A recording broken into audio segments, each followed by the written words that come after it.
Let me ask you something. How much is your time worth? If your business pays you $200,000 a year, that's about $100 an hour. So why are you spending 3 hours a week formatting spreadsheets or chasing invoices or updating your CRM? That's $300 worth of your time on work you could pay someone $15 an hour to do. You're the most expensive employee in your business and you're doing the cheapest work.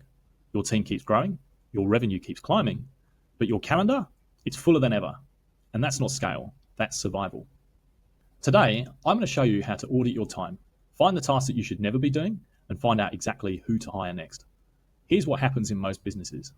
The founder starts doing everything: sales, marketing, operations, delivery, admin, all of it. Then the business grows, revenue goes up, team gets bigger. But the founder's workload, it never shrinks because they keep holding on to tasks they should have handed off years ago. I worked with a founder who was billing clients $400 an hour for his expertise. But when I looked at his calendar, he was spending 10 hours a week on admin, scheduling calls, chasing payments, updating project status. 10 hours a week at $400 an hour. That's $4,000 of his time on work a $20 an hour VA could do better. He wasn't scaling. He was subsidizing his business with his own labor. Does that sound familiar? Here's how you fix it. Do a task audit. It's simple. For 2 weeks, you track everything you do, every task, every meeting, every email chain that eats an hour. Just keep a spreadsheet open on your desktop. Every time you work on something, log it. That's it. 2 weeks, then you analyze what you've got. Here's what you're tracking. Column 1, the task. What did you actually do? Be specific. Not admin. Updated CRM with new leads. Formatted Q3 report. Chased invoice from client X. Column 2 is time. How long did it take? Around a 15 or 30-minute chunks. Don't overthink it. Column 3 is value. This is the cost to outsource this task. I use dollar signs. $1 means low cost. This is VA work. $15 to $25 an hour. $2 signs means mid-range, skilled contractor. $50 to $100 an hour. $3 signs means high value, expert or executive level, hundreds of dollars an hour. Column 4 is energy. This is the one that most people miss. Does this task give you energy or drain it? Highlight draining tasks in red. Highlight energizing tasks in green.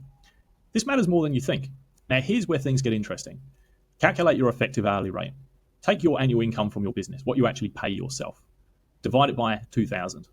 That's 40 hours a week times 50 working weeks. If you earn 200,000, your effective hourly rate is $100.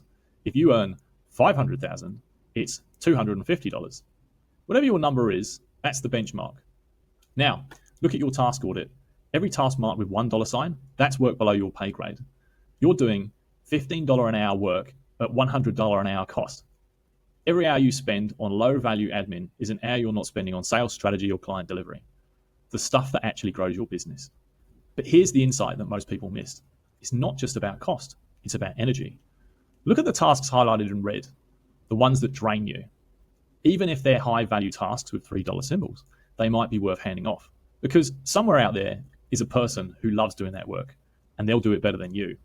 And you'll get that energy back for the work that only you can do. Are you still with me? Good. Because now I'm going to give you the roadmap for who to hire and in what order. Most founders start as the one-person show. They wear all the hats. Here's the typical sequence for buying back your time. First hire, a low-cost administrator or virtual assistant. This one handles general office tasks, simple repeating SOPs, basic automations, CRM updates, appointment scheduling, email triage. This is the stuff clogging your calendar that someone at $15 to $20 an hour could handle. Get this off your plate first. Second hire, delivery. Once admin is handled, you'll have more time. Most founders spend that time on more client delivery, which is good. But eventually, you need to hand that off too. Hire someone to do the core delivery work which you're doing now. Focus on one product or service. Don't try to hire 5 different skill sets. Simplify what you deliver. Then hire someone who is great at that one thing. Third hire. This depends on your team size. If your team is under 5 people, your next hire is probably marketing. You trade doing marketing yourself for managing one more person.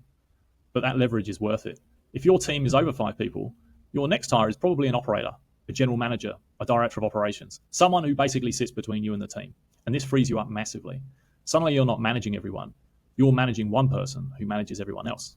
Last to go, sales. In most businesses, the founder is the best salesperson. They built the product. They know the clients. They believe in it more than anyone. But if you ever want to sell the business, you need to prove that it can generate revenue without you. So eventually, sales gets handed off too.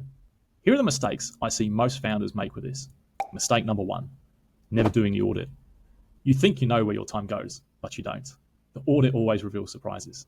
Tasks you forgot that you were doing. Hours disappearing into work that really doesn't matter. 2 weeks of tracking, that's all it takes. Mistake number 2, only looking at cost. You hand off the cheap stuff, but you keep the draining stuff. Now you're more profitable, but you're also miserable. And energy matters. If a task makes you want to quit, and hand it off, even if it's expensive to replace. Mistake number 3, hiring in the wrong order. Founders love to hire for sexy roles first, marketing and sales, the COO. But if you haven't handed off admin, you're still drowning in $15-hour work. Start at the bottom. Free up the low-value tasks first, then work your way up. Here's what I want you to do after this video. Step 1, open a spreadsheet. Create 4 columns: task, time, value, energy. Step 2, track everything you do for 2 weeks. Every task, every meeting, every rabbit hole. Step 3, calculate your effective hourly rate. Annual income divided by 2,000. Step 4, look at your audit. Find the low value and low energy tasks. Those are your delegation priorities. Step 5, decide your next hire based on what you need to hand off most. You got into business to do the work that matters, work that energizes you, work that only you can do, not to be the most expensive admin assistant in the building.